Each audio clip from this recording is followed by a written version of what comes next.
none other than Christopher Long.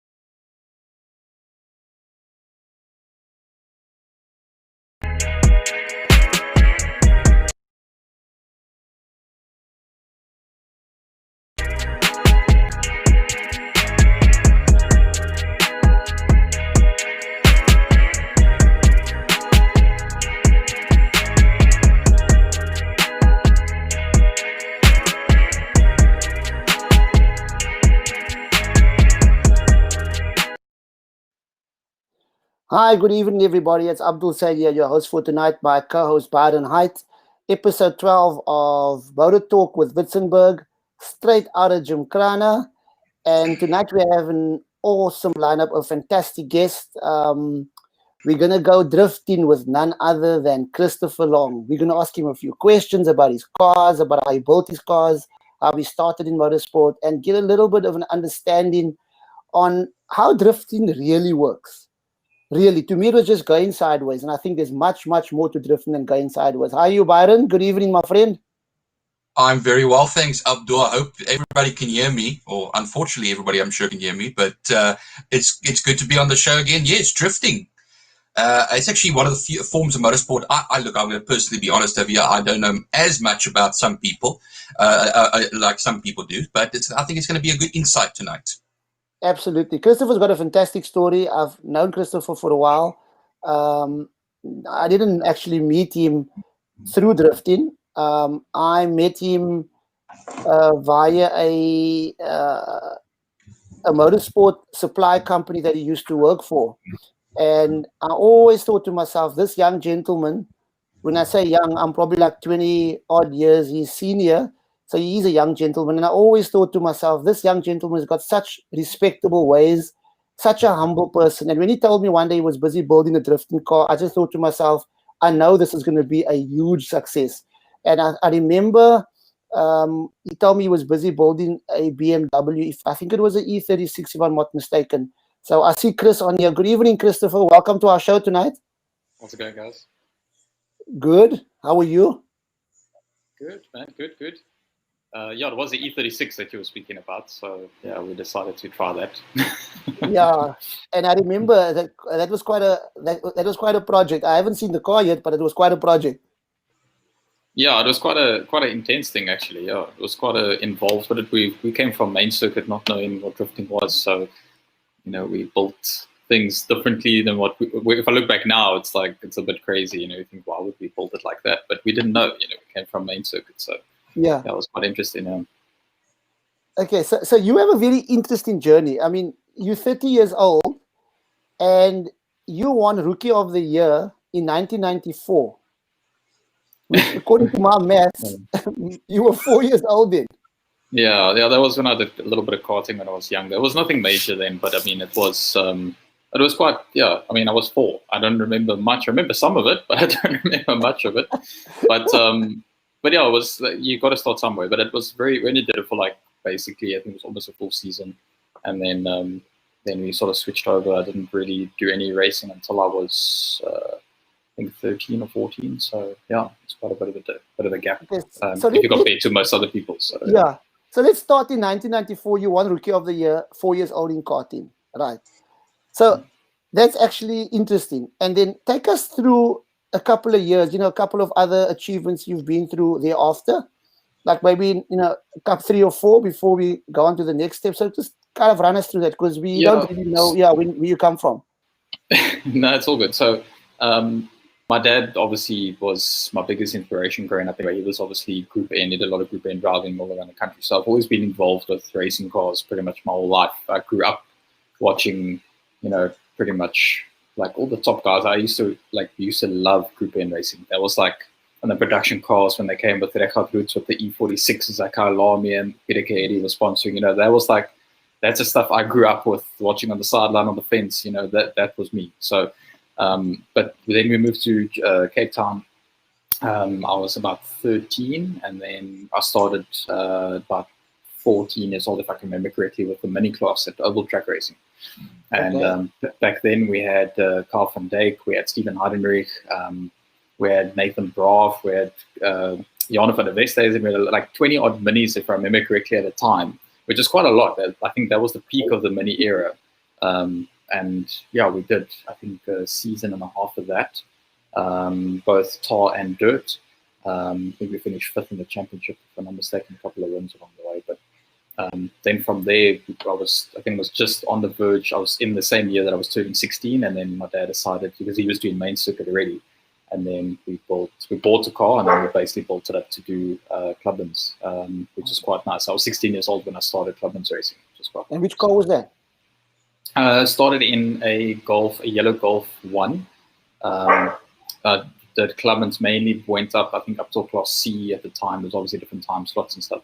Yeah. But then from there, I did that for quite a few years, and then I pretty much drove Golfs, I think, for quite a few years. It was like, it became like pretty much driving the same thing over and over. It just became a little bit, I won't say boring, but if you've been doing it for so many years, it became boring driving the same thing. So we went to GTR Challenge. My dad drove first GTR Challenge with the Golf, and then I ended up driving the car as well. And then obviously we did quite a few races with that. Won a few things in there, but never anywhere really spectacular, And then I don't know, something just, I kind of like 2010 side, I started like really getting into drifting. That was like something I really wanted to, like, I don't know, it looks so interesting to me. Like, I think the right thing, maybe at the time I should have just gone rear-wheel drive and gone into clubmans, but I liked the whole idea of going sideways and looking at the side windows instead of the front windows, So that was quite cool. So yeah, we ended up, I got into like RC drifting, I got into online drifting. I met a lot of my good friends and guys there from that, which is quite interesting. And I'm still friends with them now, so like it's a very tight community, but they're amazing people. And I mean, even the small things with RC drifting, it sounds stupid. It sounds like you're playing with toy cars and stuff, but the concept's the same in drifting. It's the same mindset. The judging is the same. But so what the guys are doing there, you actually implement it in, I won't say obviously in every detail, but you implement it into a one-to-one scale perspective, which is quite unique. It's like, I've kind of seen everything from all different angles, and drifting is drifting. Yeah. Guys who do drifting on everything they're passionate about it, which is quite cool. So yeah, so it's quite interesting. Byron, do you have anything you want to add to that or ask?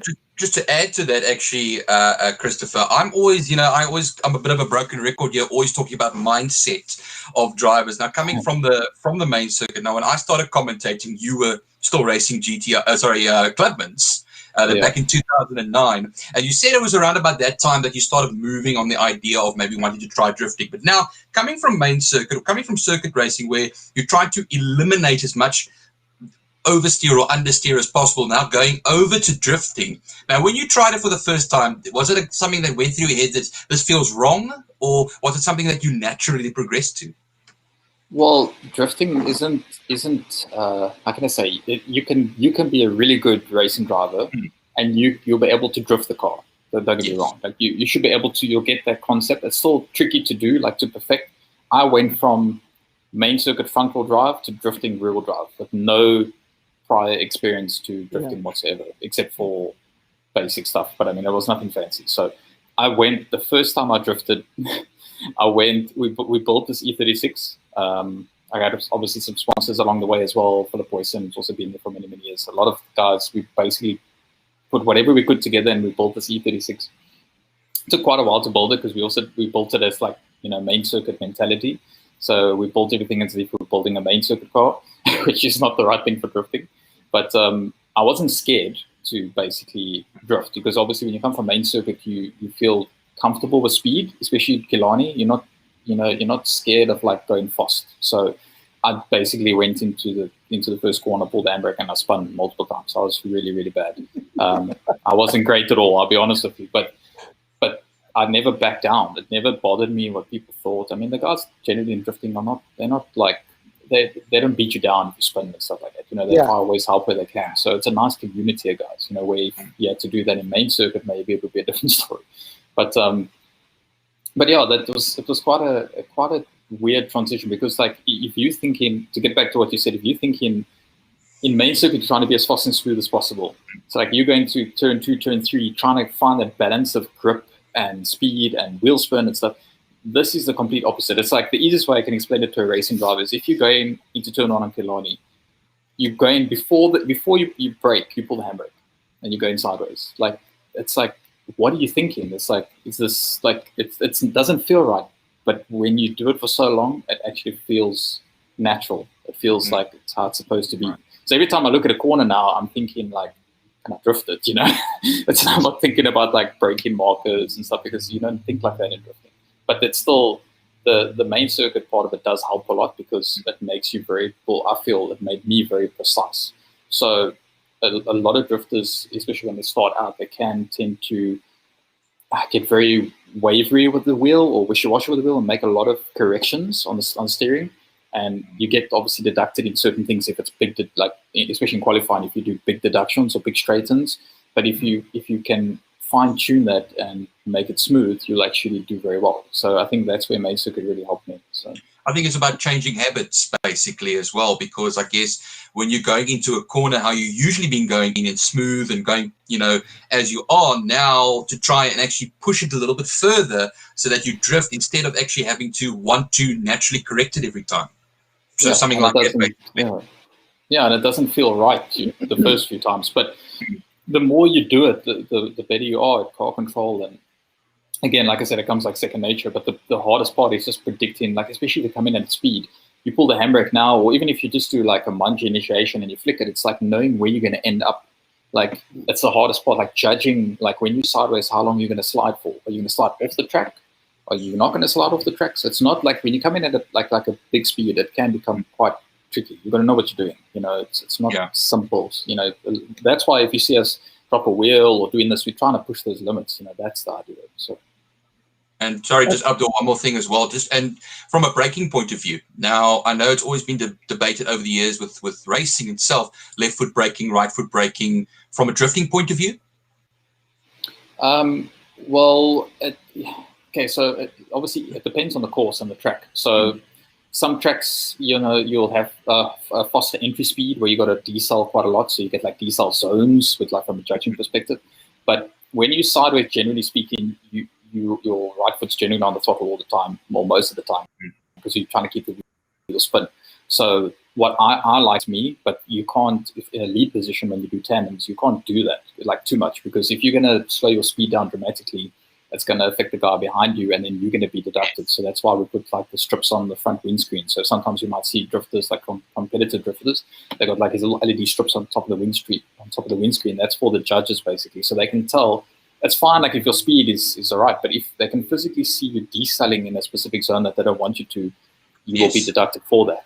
So, but for me, I like left foot braking because it stabilizes the car. So, but it's more of like a higher speed thing or in the mid drift. It's not something that you're going to be doing on the exit of a corner. So, no. Okay, so Christopher, this is very technical. I mean, obviously you can hear. So let us go. We're gonna discuss this at length, because myself included, I've got no idea how they score drifting. To me, it was just, the first time I actually saw somebody sideways at Gymkhana was Saki Van Tel. So to me, that was the only thing that I knew about drifting, and whatever I saw on TV. So we're going to get into that, a bit later. Just from your perspective, in 2005, you won the Oval Track Rookie of the Year, correct? Yeah, that was with the mini class, yeah. In the mini class. And you mentioned Kyle van Dijk and Steven. And I remember they come to Gymkhana regularly. So I'm extending an invitation to you to bring that awesome, either the Supra or the Orders, whatever car you want to bring to the next Gymkhana. We're going to be there, because that's kind of the breeding ground for the guys that want to get into motorsport as well as drifting. So yeah, we can definitely look at that. Yeah, absolutely. I mean, it'll be awesome to have more smoke around Gymkhana. In the cones. We love that. I mean, really. Yeah.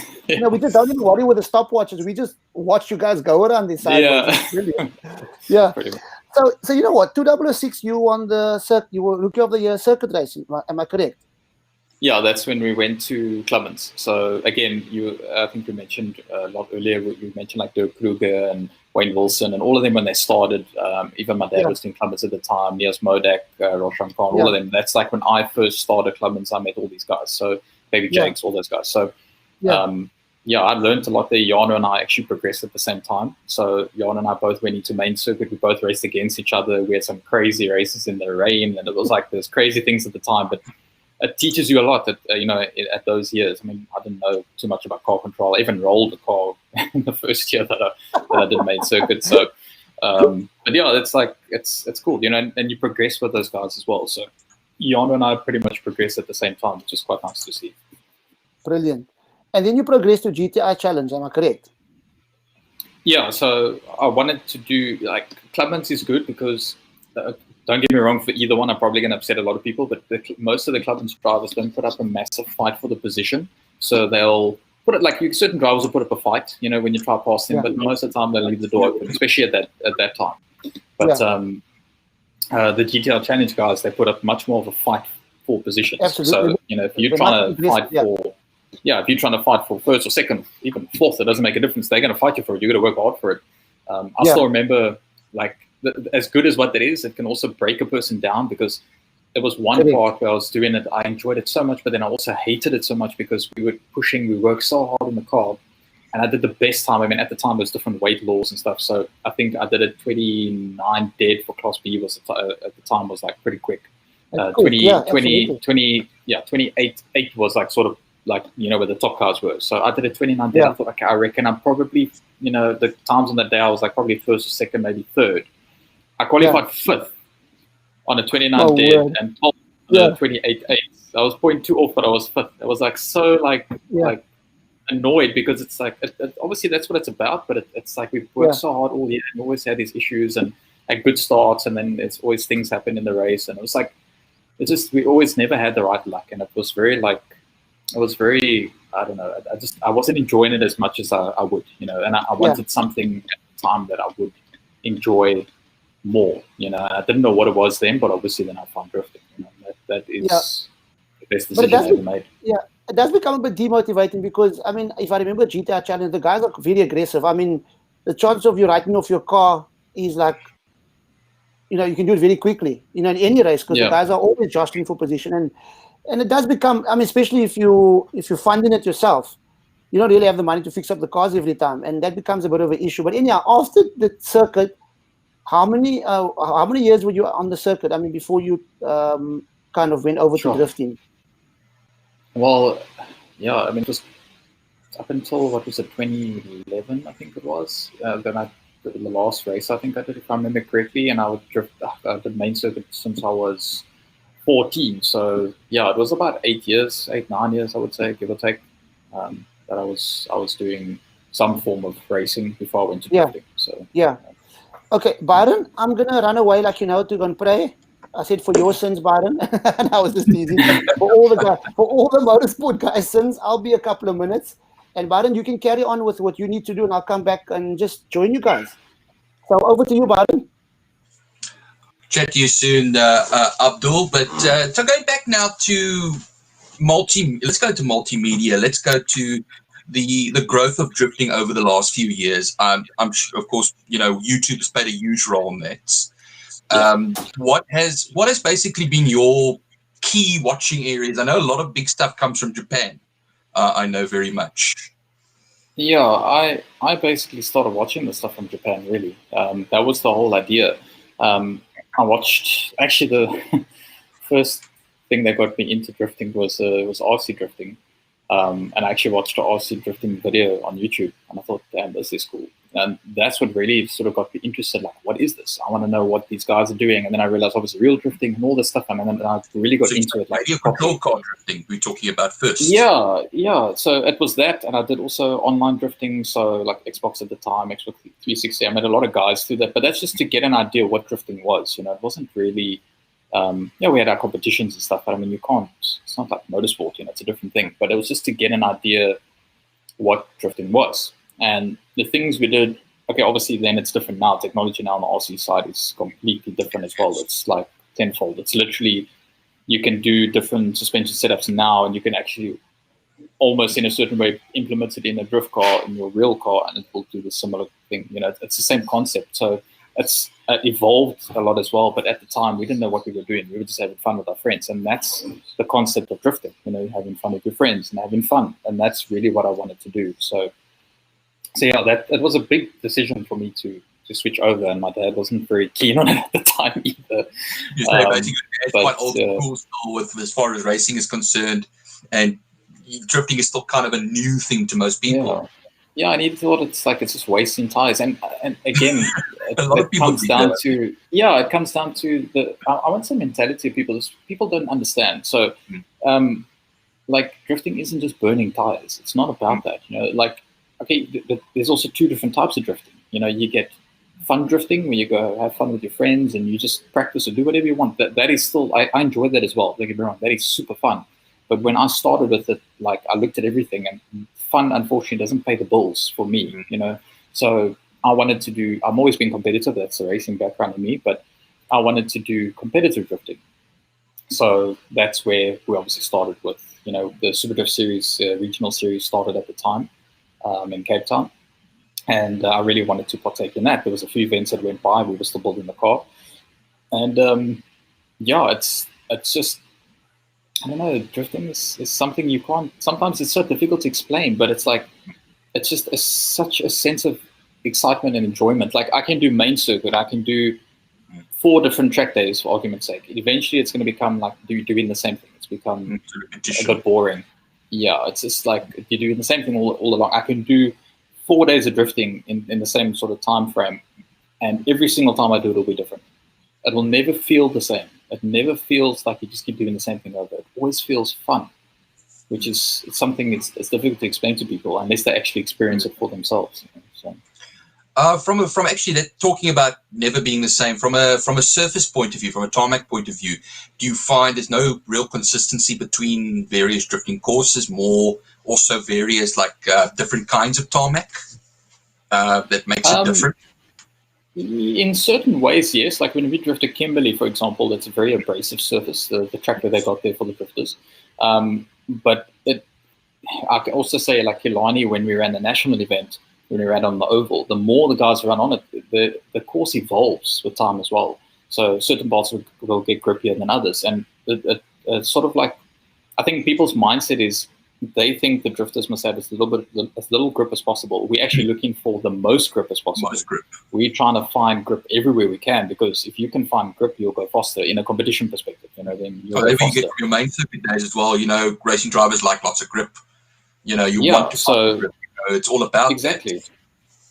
That. And we I would try to set the car up like that as well. Try to be very grippy at the back, and I put not obviously aggressive toe in and stuff, but just try to get that forward bite that we're looking for. And it seems to work for the way I drive as well. And also, again, main circuit helps with car, throttle control. Where you come, for example, turn 3, turn 4, you got to just sometimes, depending on the car, you can't be full throttle, but you got to feel where the throttle is. It's the same concept in drifting. You're feeling where the grip is. So you're wheel spinning, but you're modulating the throttle with your foot. You're trying to find that essence of grip. If you come off throttle, you're actually going to get more grip, which is also, it's not like main circuit.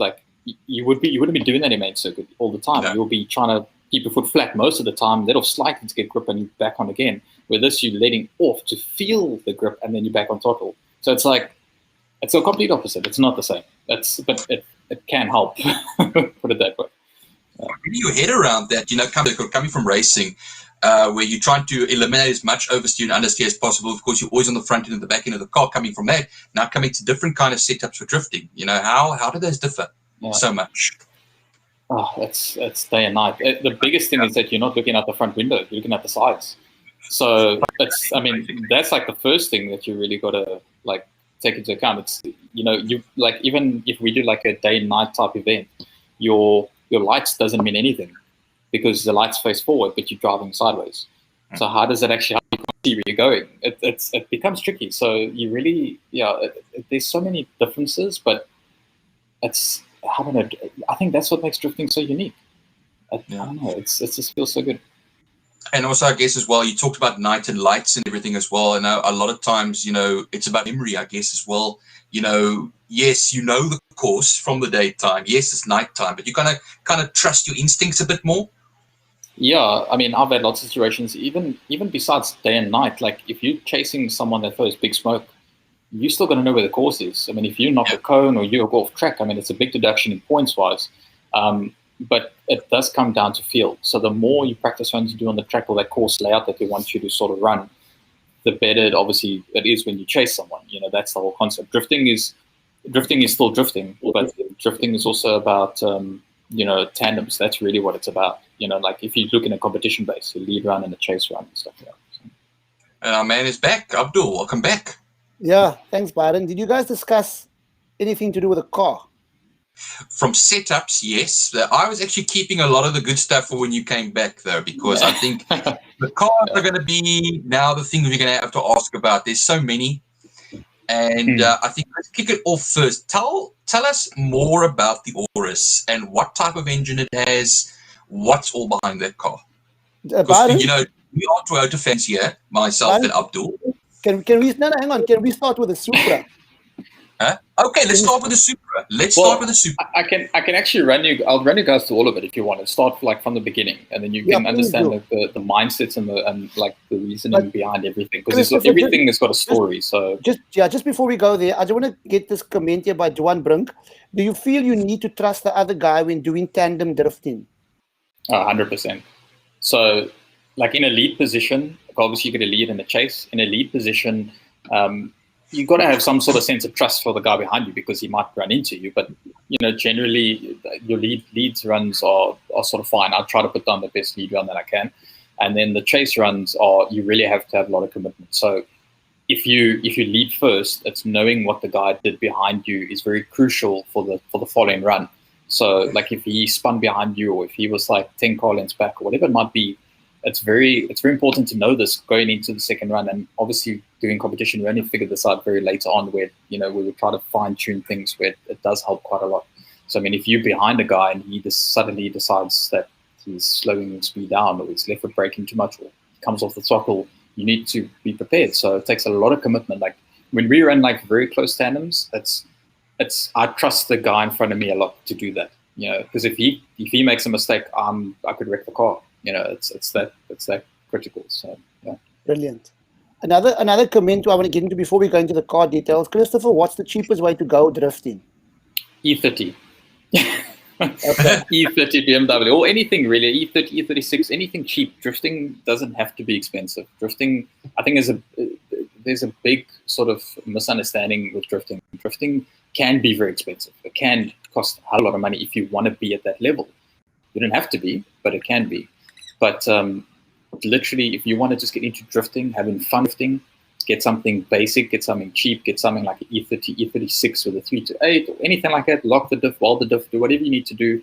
I mean, we ran our first 2 seasons, one with the BM, second with actually 3 seasons, second with the SX. We ran on 2 of 540-17s, which I got for 500 Rand per tire.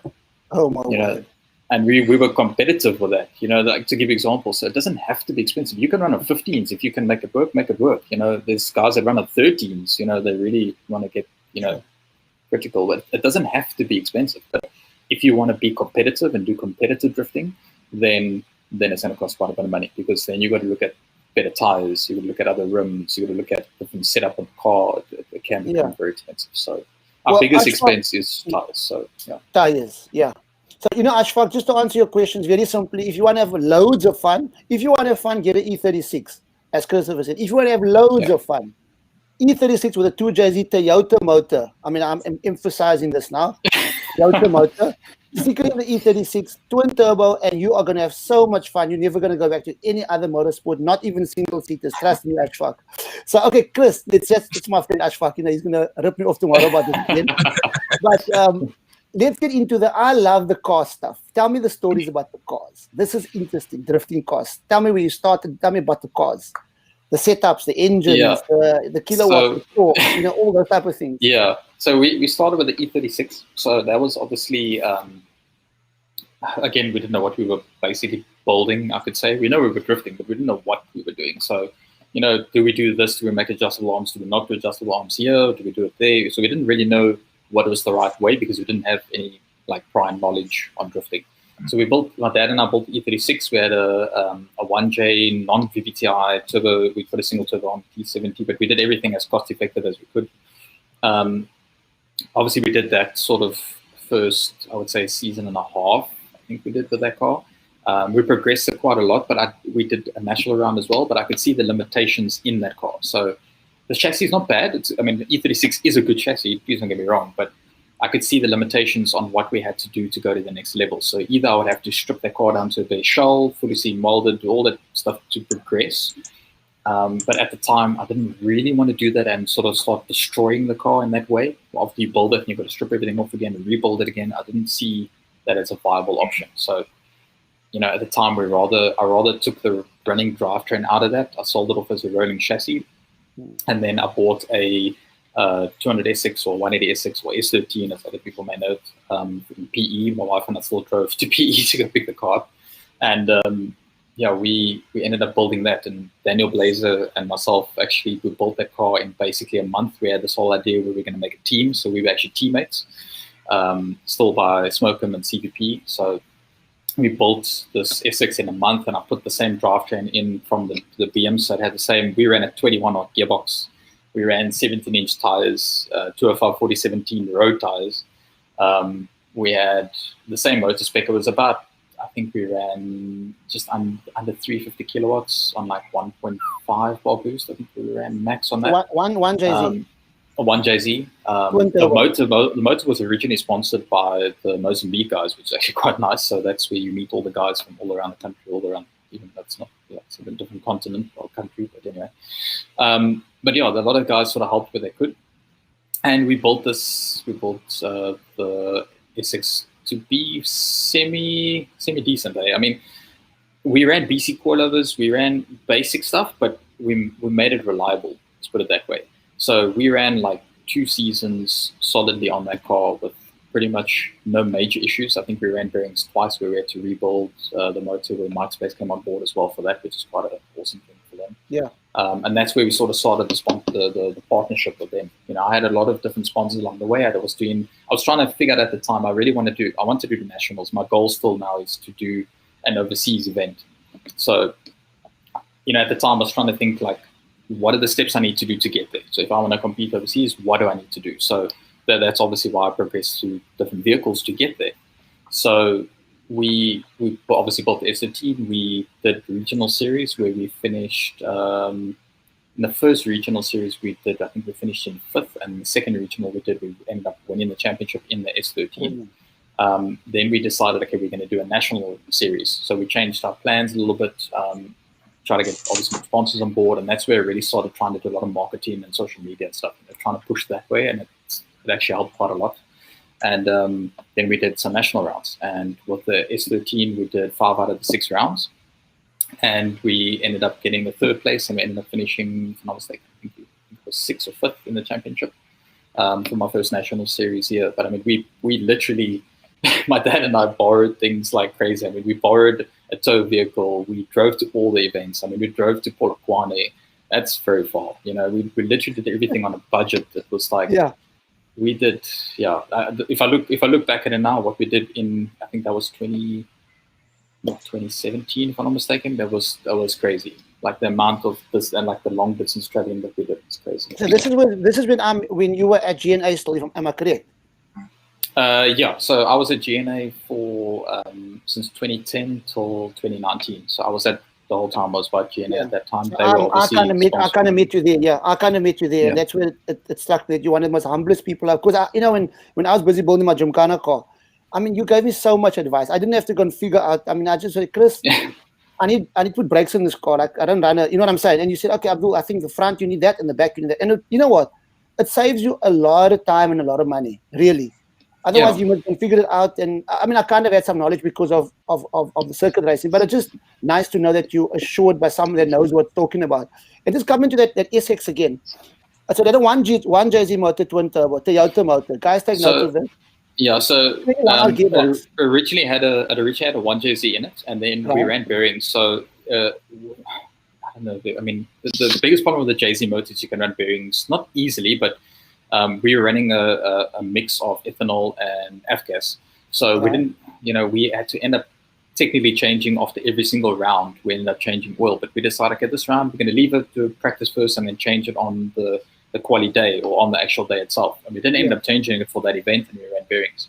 Okay. So at the time, obviously that's when Mike's place came on board. We ended up getting a 2JZ bottom end. Right. And then we made it a 1.5J, which is what everyone now wants to do, where you get the 1J non-VVTI head and you put it on the 2JZ bottom end. So obviously we had turbo pistons, turbo conduits. So it was a decent build. I mean, the power obviously went up quite a lot more, but it was still reliable, and we still ran a 21-hour gearbox. All of that time. Just tell the guys that 21-hour gearbox is from a Toyota. Yeah, it's from a Toyota, like a Cressida, basically. Yeah, but I mean, it's not meant. It's not. Yeah, it was over 350 kilowatts, and and it didn't break. But okay, we're also running on. But we're running on 205 4017 tires, so it wouldn't break because there was no traction. So. Yeah. And what diff did you guys run? We ran the normal S6 diff. We just we bolted it up. So again, I think Dan helped me with that as well. He bolted the diff up for me. It was quite a. Again, you meet a lot of people along the way that help you. So it's nice to get that. Yeah, he's a great guy. I know him from Gymkhana.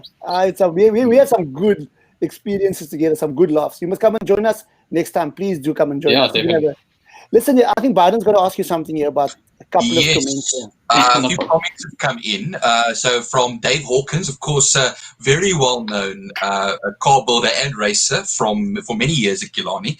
He has two-part question over here. He asked, first of all, what modifications do you do to the steering? And also with that as well, do you shorten the steering arms? How does it work? So it depends. Obviously, like there's two ways to do it. If you want to modify the stuff yourself, like what we did on the S13, for example, we actually extended the lower control arms from the standard stock arms. We extended, I think it was 50 mils in length to obviously create more camber. You can obviously, run aftermarket coilovers with camber adjusting plates. So you can adjust your camber that way, but you need that length to be extended for when you're in full lock, for clearances for the wheel as well. Then we changed the toe arms, like on the S13, it's got like a split sort of lower control arm. So you got the main section, which we extended, and the other arm, we obviously pulled it forward so we can get clearance for when we're in lock. So we created more cost by doing that as well. And then on the knuckle, we changed the positioning of the knuckle to make it shorter on the knuckle. So it's not a short steering in that sort of instance. It's just changing the point of turning, basically. So it's obviously not just anywhere. You don't just put the end of the knuckle on any part of the arm. It's still calculated. So when you're in lock, you're going to get that certain amount of degrees and so on. And obviously, you also got to look at the trailing wheel. So you obviously got a lead wheel and a trailing wheel. So if you can imagine, like, if I'm turning this way, that's my lead wheel, it's my trailing wheel. If you're going to run it like that, that's obviously your Ackerman setting. That's a sort of like a positive Ackerman, and that's sort of like a negative Ackerman. So if you're going to do that, you're going to scrub speed. If you're going to do that, you're going to crab. So you need to try and find that balance, and that change in that knuckle position is very crucial on that, and also how much lock you get. So we don't necessarily, in that way, we don't modify the steering in certain ways. But in also saying that, you do get kits like on the Supra, you get a kit that's already made for that. So like a Witzenberg kit, you can buy a kit for the car, or certain cars that already has all the measurements sort of worked out and lower control arms, so clearances of the wheel when you block and how many degrees steering angle and trailing wheel settings, and all of that can come into play. So, but that you can buy off the shelf, but it's obviously very expensive to do that. It's not the cheapest thing to do. So, yeah. Pardon? And then you got on truck as well? Yeah, Ashfaq, of course, a good fan of the show, man. We had on not too long ago. He says, how much has drifting helped you with car control, and do you feel that you have grown in confidence that you started drifting? Yeah, I feel like drifting has helped a hell of a lot, like, honestly. The easiest way I can think, and I think it sometimes scares a lot of people who are not either familiar with racing or even circuit races. If you're driving on the highway doing 160 km an hour and you pull the handbrake, that's basically what we're doing. That's essentially what we're doing. So it does help you with car control. I mean, on the road, my wife even, she complains sometimes to me. She says, I drive so slow on the road, but I don't need to prove anything on the road. But if you're in a situation like that, you need to, I would say, use your skills. It does help, by all means. Having that car control and finesse and all that, it makes a big difference. You can see things once you see things differently, I mean, you're not like superhero, but it comes down to like if you sideways, you're not going to freak out if you're sideways because you're used to that. You're going to know what to do in that situation. So it does help a lot. I must tell you guys a little story about this handbrake thing. So when I was very young, I was, well, much younger than what I am now. So I've been driving since the age of like stealing the car, like very young, 10 years old, stealing out of driving, get on the block and stuff like that. So I kind of drove on the road before I had a license. So one day myself and my brother, we decided to steal the car. And my dad had, funny enough, he had one of these old Crusaders with the round lights in front with a 21R gearbox. But the old Crusaders. So they weren't very fast, right? But anyhow, so we taking this car on one of the roads here in the neighborhood on kind of like it wasn't the M5, but a road like the M5. And yes, at 100 and I think it was probably like 140 km because the car's maximum speed was probably like 160. I don't know what it was. But we were driving fast. It was over 120. And we pulled up the handbrake because we want to see what happens. Yeah. Well, we didn't go sideways. We actually kind of went off the road, like into a ditch. We didn't crash the car. This is quite funny because now the car is kind of standing off the road, with the yellow lines on the edge of the road. Half the dirt, half the back on the road, with the back on the road. And we got out and we thought, we're in a bit of crap here, eh?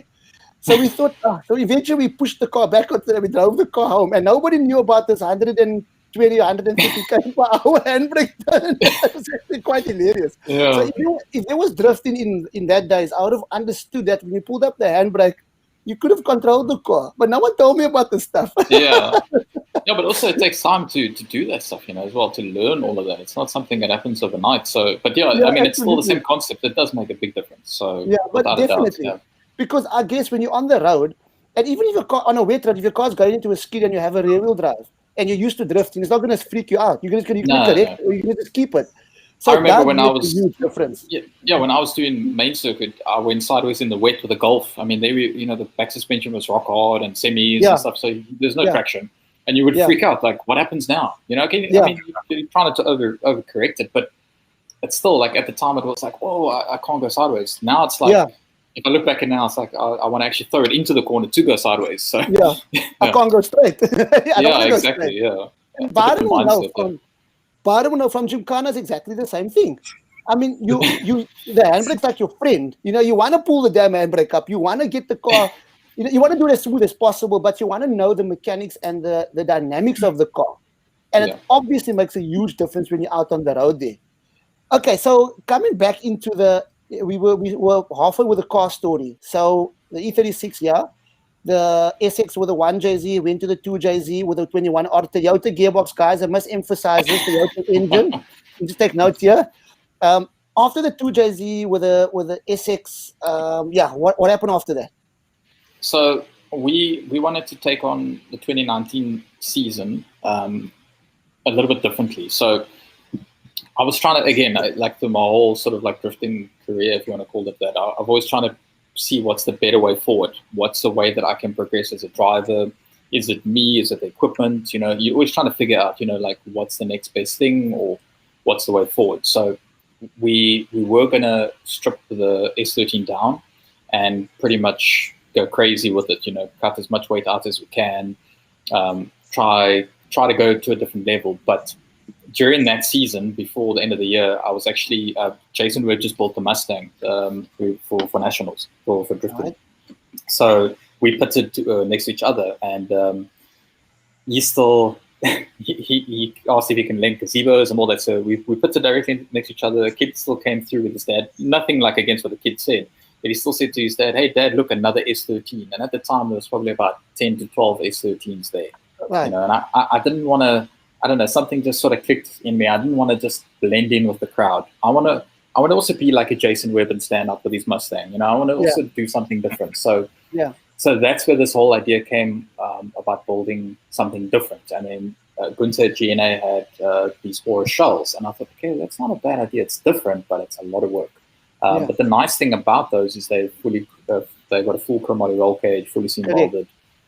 It's a good base, and it's not a small car. People think, Aura's is a small car. Please, it's a big car. It's not a Golf 6. That's big. Wide. That's a big car.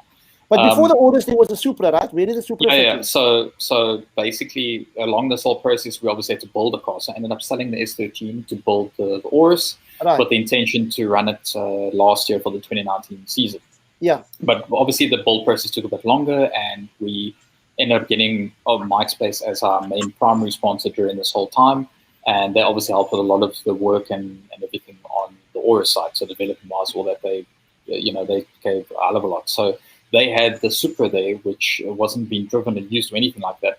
And we realized we're going to sit in a situation where if we don't get this car done properly, the right way, we're not going to be able to run, 2019. So they said, here's the Supra, kind of do what I want with it, in a certain way, fix it up, do whatever I want, and use it to compete in and drive it. That's the way forward while we're busy building the Urus. So my dad and I basically, I won't say fully rebuilt it, but we did a lot of suspension work on it. We stripped a lot of stuff, put a lot of stuff back on. We sorted a lot of issues that it had out. Redid the body on it, just cleaned it up a bit. And we started using that.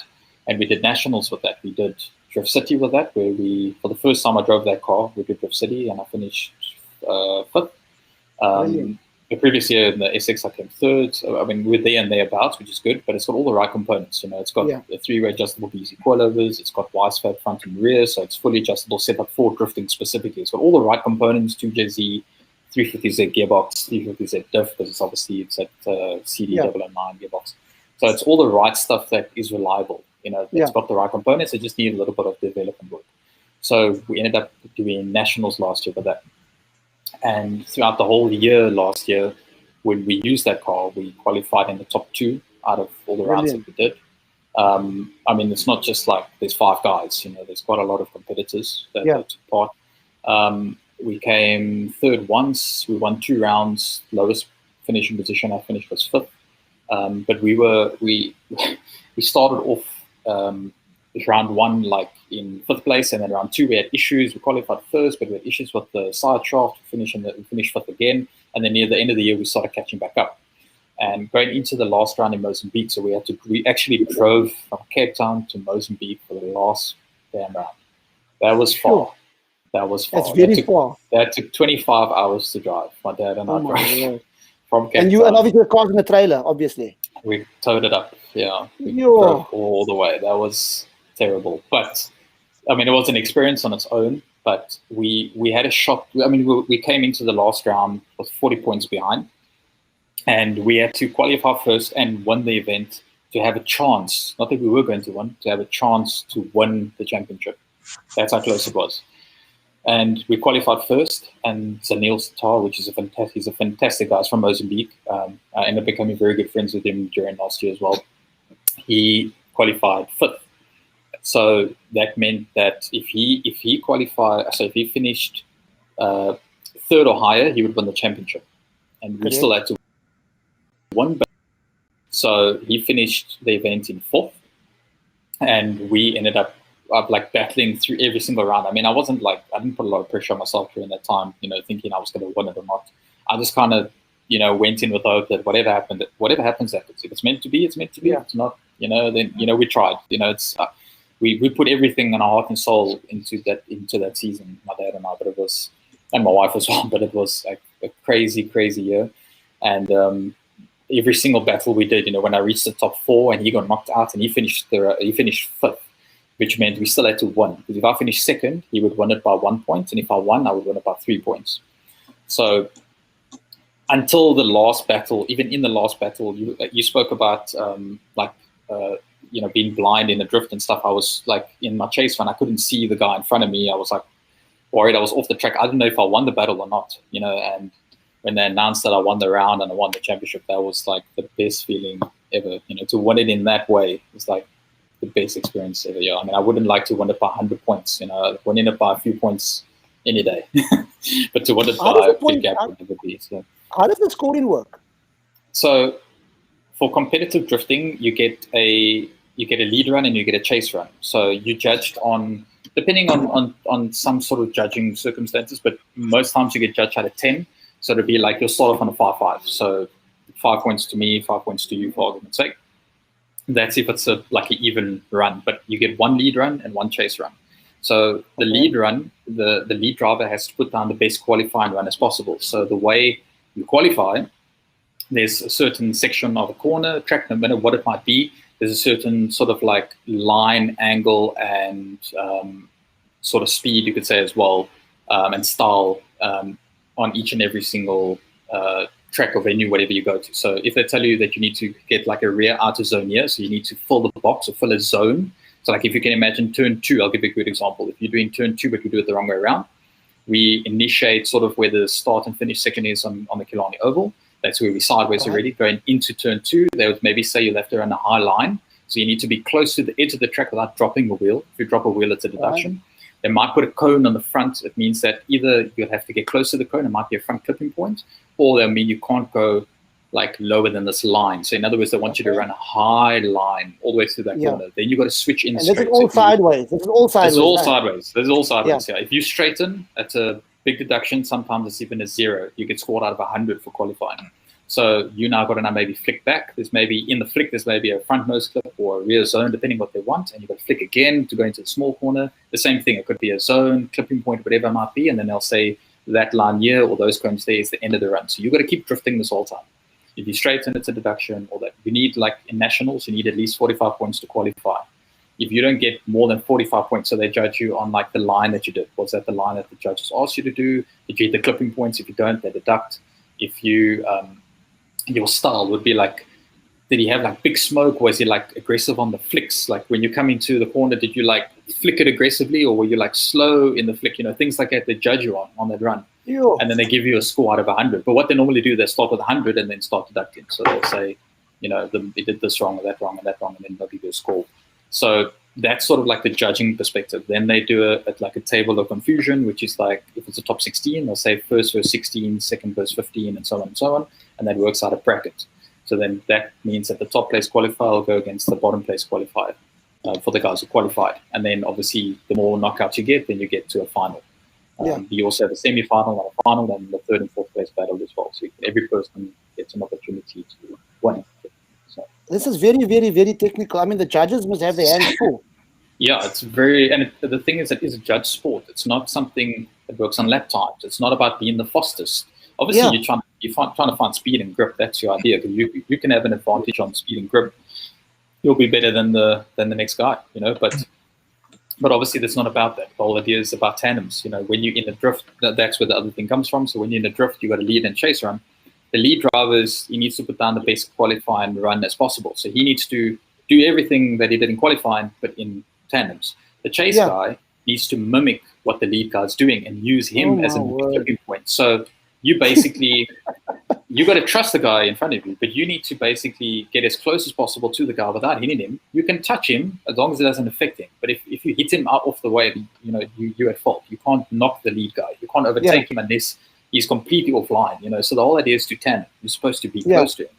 So it becomes quite challenging, you know, depending on, like, you got to put a lot of trust in the other guy. So you got to know what he's going to do. But you tend to figure out in qualifying and practice who's doing what. So I like watching what other people are doing, you know, see what those guys do, not for what lines they're taking, just to see are they consistent, are they smooth, are they aggressive, you know, things like that. So you know. Byron wants to address one comment here quickly from Francisco, and then we're going to go to Carl to play us a little short clip of one of your runs, Chris.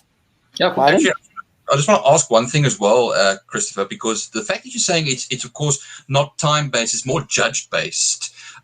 Does this phenomenon actually eliminate checkbook racing, as a matter of fact? You would think. That would, my logic tells me that a little bit. To a certain degree, yes, but also not, because the guys are trying to find every advantage that they can. So if I'm going to now spend, I'm just use it as I mean, we're not spending this, but just to give you an example, if I'm going to spend 10 grand on tires and you're spending 2 grand on tires, but I know I'm going to get a significant advantage out of it speed-wise, I'm going to, you know, and you in a fight for a championship or something, you're going to spend that 10 grand because you're going to want to have the edge on the next competitor. So in a way, it doesn't really help checkbook racing, but what the guys are trying to do, like overseas and stuff, they try to, like, they work it either on weight versus tire. So a certain weight will run a certain width tire, or some series will have this maximum width tire that you can go, so that you can't now have a massive advantage. But in saying that, it's still quite big size. I mean, we ran on the Super, we ran a 265 35 18. And to give you an idea, I mean, I don't hide things. I'm very open and honest about things. Last year, we had a very good deal on tires. We ran a Achilles 123 tire. We could probably get about 5, maybe 6 runs, single runs, out of 2 tires, okay?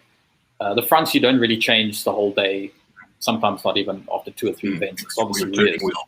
Yeah, so the rears, we would say if you work on cost-wise, for 2 tires, each tire, we got a good deal at about $1,250 a tire at the time for 265, which is a really good price now if you think about it.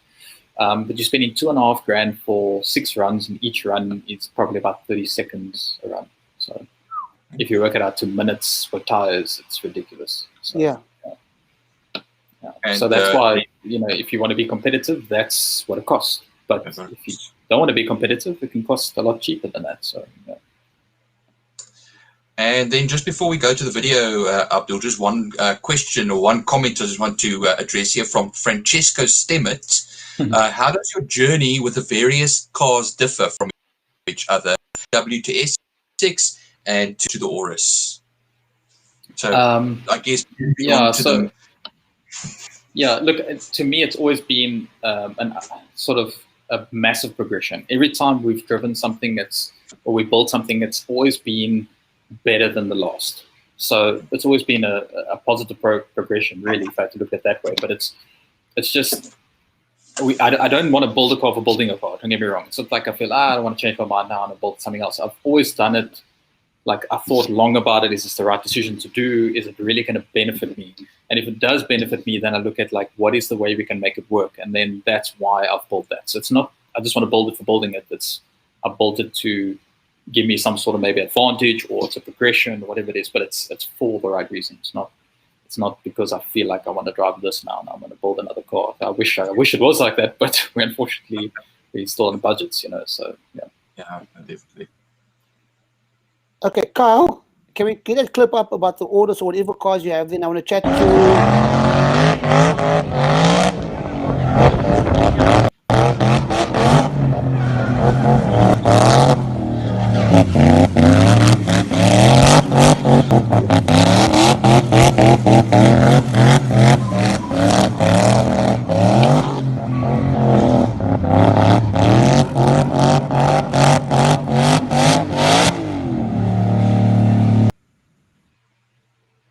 oh my word. Where did that cone go, by the way? I'm asking you questions. I ran over it and then it came back. So.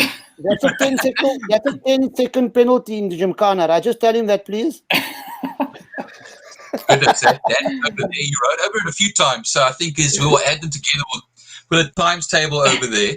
No, we're just teasing you, Chris. But tell us a little bit about this orders, because I kind of, actually that day when you tested the car at Killarney, I was there.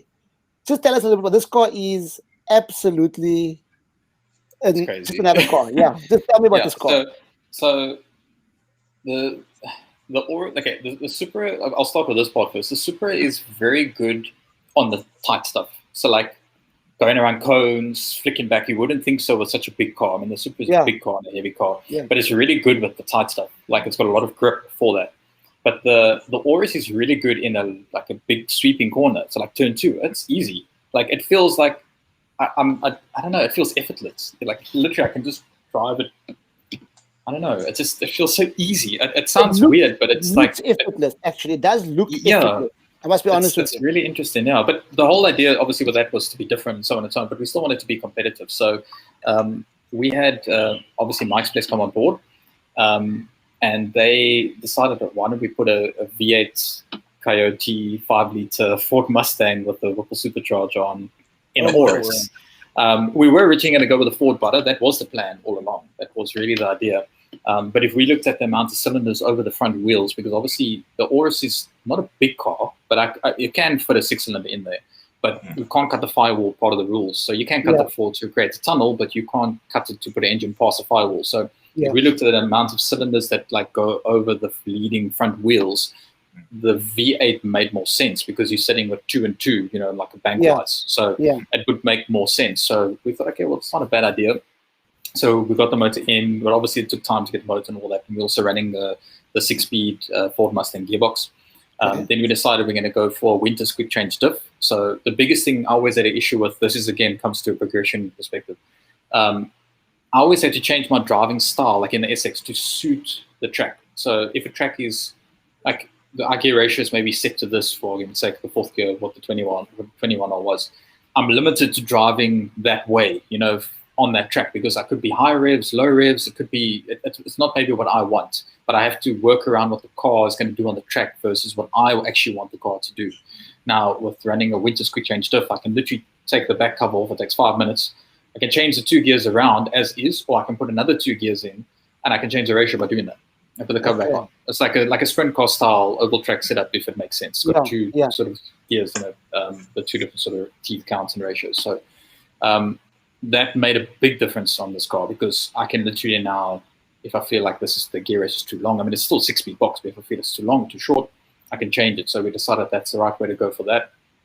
Obviously, the biggest thing that led me to actually build the car is that it's a fully seam welded and a full chrome moly roll cage. So safety perspective, obviously, that's a major plus point. But also from stability, there's no flex on the chassis. That thing is so solid. That's probably why it's so smooth in the big drift, because there's no flex.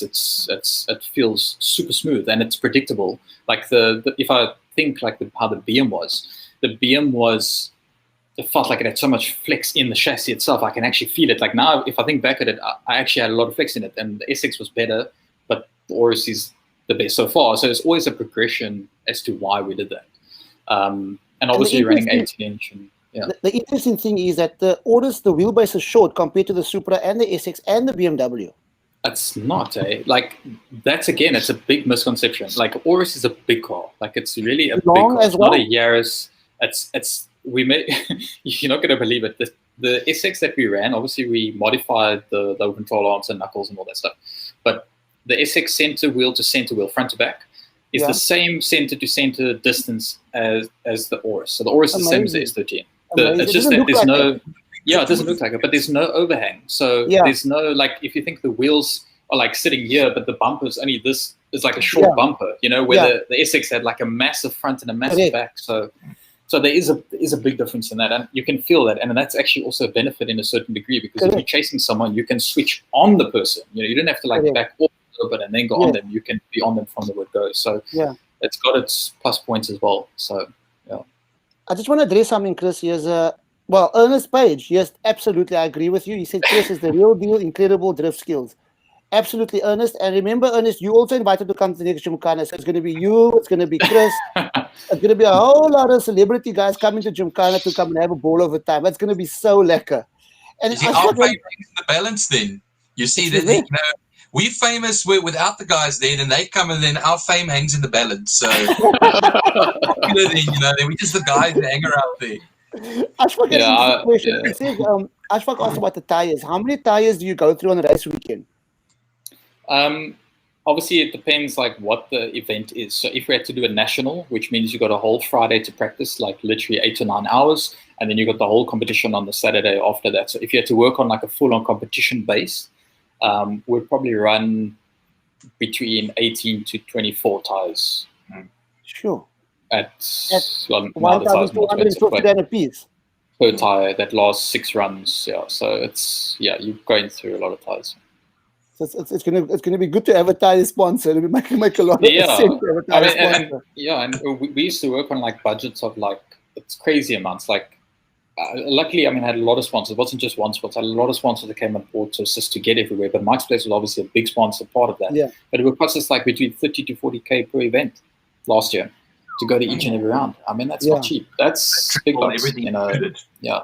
Now, that's everything. That's transport fees. That's to get there, towing costs, accommodation. It's like you think of all that stuff. It's very expensive. It's not cheap. But that's if you want to be super, super competitive. That's unfortunately the cost involved. But it doesn't. Again, it doesn't have to cost that. It really does not. So Kyle, I don't want to ask Kyle to put up another clip there before I come back to you and ask you a couple of more questions because we're almost out of time here.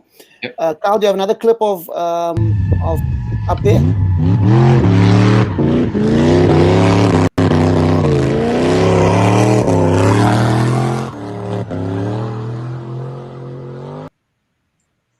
Okay, that was at the hill climb, if I remember correctly.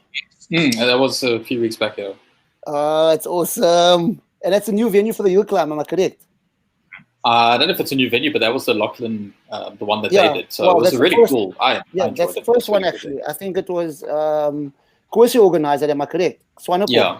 Yeah, Well, I think they did one last year or the beginning of the year or something like that. They did like some small event, but this was the first proper one. Yeah. Yeah, because I think there was supposed to be an event and then COVID happened and then it was Yeah. postponed now, but it was awesome, I believe. It was a beautiful venue and everything. No, it was great. I had a lot of fun. Yeah. Okay, so this Aurus of yours, right? So it's a V8 5-liter motor with a 6-speed gearbox, supercharger. This interchangeable diff you're speaking about. Built-in shower, all that stuff.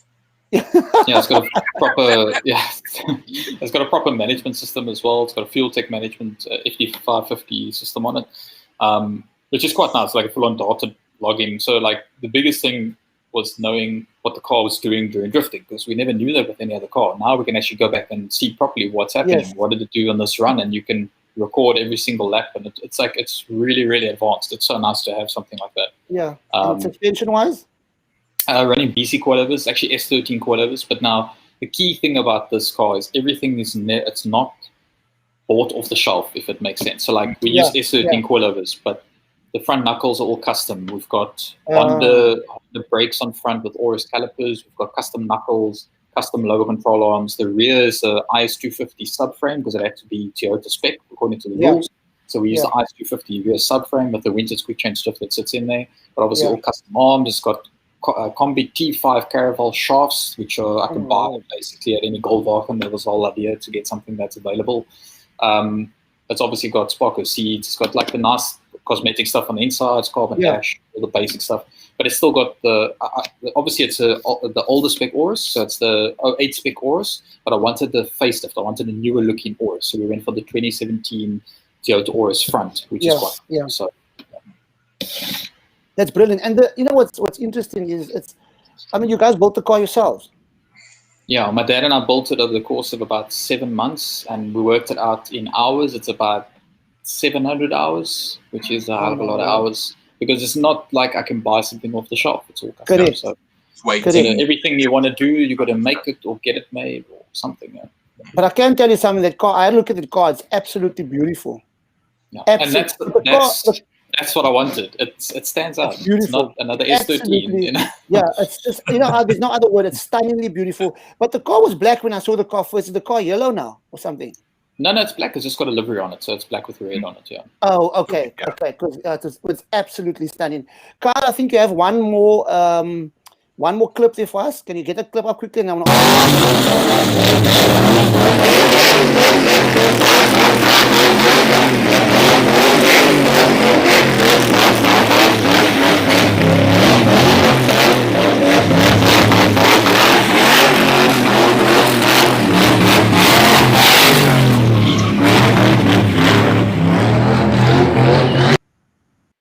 Awesome. That car is really controllable as well. I mean, you can do a kind of a couple of 360s in a confined space. Absolutely awesome. Yeah. So, awesome. Okay. Baden, do you want any other question to ask Christopher before I go on to maybe the last question?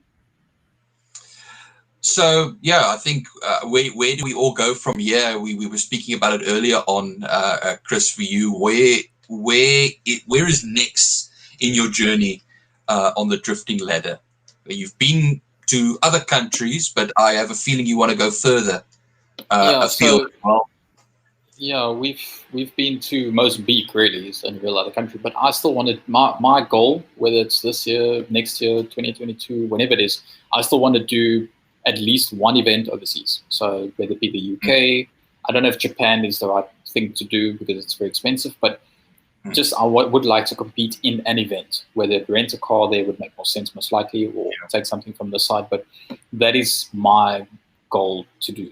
That's the idea. But what I really want to do, like whether it be maybe next year, obviously I want to try to do something where I want to get more people involved in drifting. So I want to get a street legal four-door drift car where I can take friends around and family and just get new people involved into drifting and know what drifting is all about. But I really want to, I've been talking about this for like a year already. I really want to create some sort of video for South Africans, for them to understand what is drifting. What is drifting to South Africans, so that they understand, because there's a big misconception about what drifting is. People think you're burning tires or it's just a waste of time, but it's not just about that. I really want to explain to people what drifting is, but the South African way, because South Africans need a bit more, a little bit more understanding, I guess. But So, Christopher, I spoke to you earlier before the show. We're talking about this big goal that we have with building our own little piece of tarmac. And, guys coming to drift there, coming to do Gymkhana there, coming to do some spinning there, maybe with a drag strip as well, a decent, a proper drag strip. And there's something called Straight Out of Gymkhana that Kyle, our background man there, and Byron and myself, we're busy working on. And, it's exactly where we want to be, is have a little strip where we can kind of, get seat time. Because, understanding with Kilani, they have to cater for, we have to cater for a lot of other motorsport things as well. Like, circuit racing and a whole lot of circuit racing and karts and this and that and this and that. And so, what is your take on that? I think if we can look, obviously with drifters, it's all about seat time. That's the biggest thing for us. It doesn't matter if you do competitive drifting, fun drifting, no matter what it is. It's all about seat time. So I think all drifters, any drifter, just needs really the space to be able to do it. Whether it be, like we said earlier, big square pitch, whatever it might be. But I think the concept that you guys have got going as well is very similar to us. Like, we just need a space to do it. We don't. Obviously, it would be nice to have a fully, fully built drift track. That'll be fantastic. But for South Africans, I think we just need to really, realistically, it's a big square pitch. It's really all we need. I'll be honest with you. Kilani's all good and everything. I've got nothing against the guys there. I just think the mindset's maybe not in the right place for drifters, Gymkhanas, a whole lot of other short circuit guys as well. But that's their baby. I think Kilani is also not everything in a certain way. So. Absolutely, yeah. They don't have everything we kind of need, and the time that we need, I suppose. That's a big factor as well. Yeah. And for us, it's probably the same for you guys. We can't just slot in. It doesn't work like that. No. You especially for a new guy, you got to get him to have the seat time and the confidence to be able to drift it. Even turn two is a big corner for someone to start learning. It's not easy. For someone who's got low power to drift it, you need commitment. Like, you can do it, but it's commitment. You can't do that if you learn. So you really need the time. I know I see someone asked about what happened to the local Grassroots drift series. They're still up and running as well. I think they're under Drift Vision, if I'm not mistaken. But that's also a good way to start. But really, realistically, what we really need either a bigger skid pan or something where the guys can just go and see what happens. That's really what you need. You need that space. Yeah. Just to make things easier for you guys, and Baden can bear me out on this. Maybe the guy should come and do a Gymkhana, because I designed the routes for the last couple of years, and I've tried to. Initially, it was just for the Gymkhana guys, the tight stuff. But because we do get a lot of drifters coming over, and we want to open up the sport to other people as well, so the routes are kind of designed for both. In other words, you can come with your 350Z. Ask Kyle and Stephen and Emil and the rest of the guys and Saki. The routes are designed for both drifters as well as Gymkhana guys that want to come with their front wheel drive cars and do some time lapse as well. So maybe that's a good option for now until we get our own little piece of tarmac and our own, and that's where we come. Kyle came up with the name Straight Out of Gymkhana. That's really what it's about. And I think if we all have the same vision and we do it for the right reasons, we do it for the benefit of motorsport. Definitely, it's going to pay off and it's going to work. And we'll get many, many more kids off from the street coming into a proper environment, trying to actually hone their skills. That's a big thing as well.